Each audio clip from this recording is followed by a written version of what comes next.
শুভ সন্ধ্যা। গত সোমবার আমরা গেছিলাম, আমি আর রায়ান গেছিলাম নিউটনের একটা পার্কে।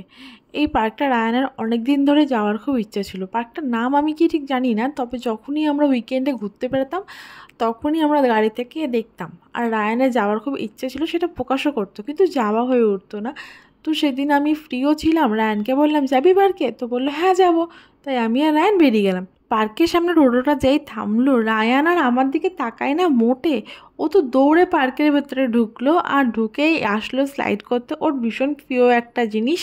আর এই স্লাইডের 4টে ধাপ ছিল। 4টে ধাপের মধ্যে প্রথম ধাপটা আমার একদমই পছন্দ না, কারণ ওটা পুরো একটা পাইপটা পুরো ঢাকা, সেই পাইপের ভেতর দিয়ে নামতে হয়, তো ওটার ভেতরে অন্ধকার, তো আমার একদমই পছন্দ না। রায়ানেরও খুব একটা পছন্দ নয়, কিন্তু তারপরে একটা ছোটো বলে রায়ানের পছন্দ না। আর 3 নম্বর যেটা ছিল সেটা ঠিকঠাকই ছিল, কিন্তু রায়ান একটু নিজেকে বড় মনে করছে, তাই ওটা ওর খুব একটা পছন্দ হয় না। ও একদম টপ যেটা ছিল সেটাতে যাওয়ার জন্য খুব ইচ্ছা প্রকাশ করছিল, কিন্তু আমি বকা দিয়েছিলাম যে তুমি যাবে না, তাহলে পাপা জানতে পারলে আমাকে বকা দেবে। তবুও 2-1বার ট্রাই করেছিল রায়ান।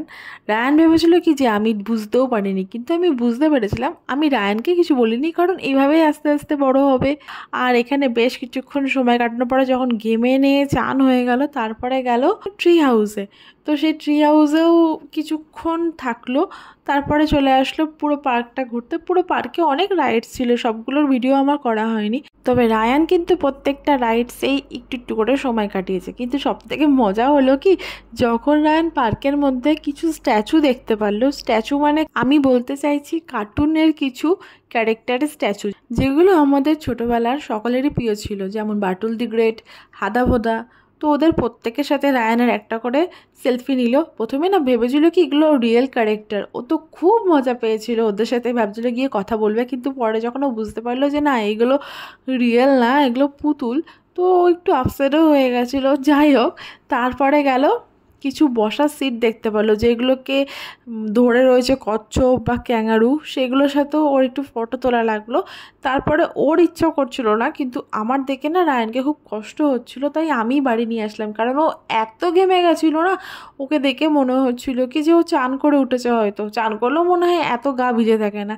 যাই হোক, সেজন্য ওকে আমি নিয়ে এসেছিলাম বাড়িতে। তাতে রায়ানের খুব একটা মনের মধ্যে সন্তুষ্টি হয়নি। রায়ান আমার উপরে একটু একটু রেগেও ছিল, কিন্তু আমি ওকে প্রমিস করেছিলাম যে তোমাকে আমি আবার একদিন নিয়ে আসবো, আজকে প্লিজ চলো। তো সেই জন্য রায়ান চলেও এসেছিলো। ওর বাড়িতে না আসা আরেকটা কারণে আমি জানি, সেটা হলো ও তো ভোদার সাথে ফটো তুলে নিয়েছিল, কিন্তু হাদার সাথে তোলা হয়নি, কারণ হাদার ওখানে না কিছু কাজ হচ্ছিল কনস্ট্রাকশানে, তো সেই জন্য ওখানটা ঘেরাও করা ছিল, আর ও বেচারি যেতে পারেনি, তাই ফটোও তুলতে পারেনি ওর সাথে। তাই ওর একটু একটু মন খারাপও ছিল সেই কারণে। যাই হোক, ওকে আরেকদিন নিয়ে যাওয়া হবে, সেদিন গিয়ে ওর সমস্ত ইচ্ছেটাই পূরণ করার চেষ্টা করব। এখন আপাতত টাটা।